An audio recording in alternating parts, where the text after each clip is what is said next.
Friends, तितली का देखिए ये तितली के जीवन चक्र का ये डायग्रामेटिक रिप्रेजेंटेशन हम कर रहे हैं। अब इसके बारे में हम आपको डिस्क्राइब करते हैं। जब क्या होता है कि नर तितली अपने रंग व आकार के आधार पर किसी मादा तितली से संबंध स्थापित करती है, तो संबंध के फलस्वरूप मादा तितली सैकड़ों अंडों का निष्कासन करती है। मतलब वो सैकड़ों अंडे देती है। उनमें से वो कुछ अंडों को गिरा देती है और कुछ अंडों को ऐसे पेड़ के पत्तों पर रखती है जिससे उससे निकलने वाले कैटरपिलर को भोजन लेने में आसानी हो। इनके अंडों का जीवन काल 6 से 7 दिन का होता है। सामान्यतः तितली का जो प्रजनन काल होता है वह बसंत ऋतु होता है या पौधे के विकास का जब समय होता है तो उस समय तितलियां प्रजनन करती हैं, लेकिन कुछ तितलियों का प्रजनन काल चाहे जब भी हो सकता है।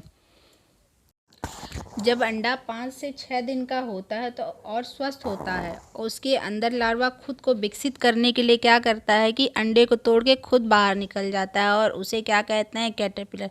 कैटरपिलर का विकास नहीं होता है, इसका मुख्य ध्येय यही होता है कि इसको खुद का विकास चाहिए। तो ये क्या करता है, पेड़ के जो पत्ते होते हैं उसको बहुत तीव्र गति से खाना चालू कर देता है और लगभग 2 से 3 सप्ताह में इतना खा लेता है कि जो है 80 से 90 गुना बढ़ जाता है।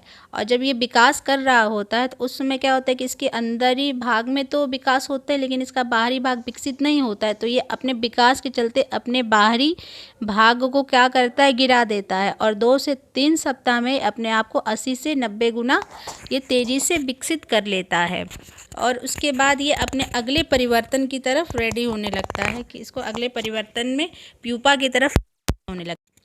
अब इसका तीसरा स्टेज है प्यूपा। अब क्या करता है, जब कैटरपिलर पूर्णतः विकसित हो जाता है तो वह खुद को अगले परिवर्तन के लिए रेडी कर लेता है और प्यूपा में बदल देता है अपने आप को। प्यूपा देखने में तो निर्जीव लगता है लेकिन प्यूपा के अंदर कैटरपिलर तेजी से खुद को तितली में बदल रहा होता है। कैटरपिलर से ही तितली को बनाने वाले सुंदर भाग बनते हैं। प्यूपा के अंतिम समय तक कैटरपिलर के सभी अंग बदल चुके होते हैं और इस समय कैटरपिलर खुद को खिलाता नहीं है।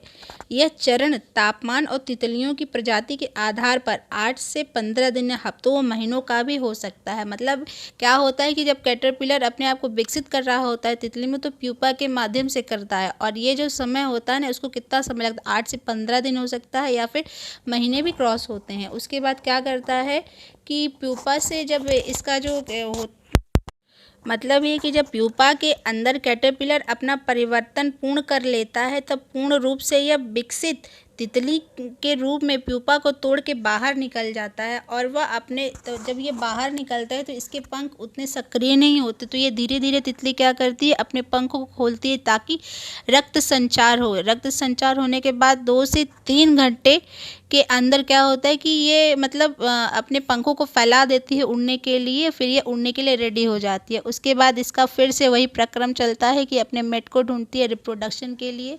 उसके बाद फिर से अंडे होते हैं, अंडे के बाद वही निकलते, वही प्रक्रिया फिर से चालू होती है।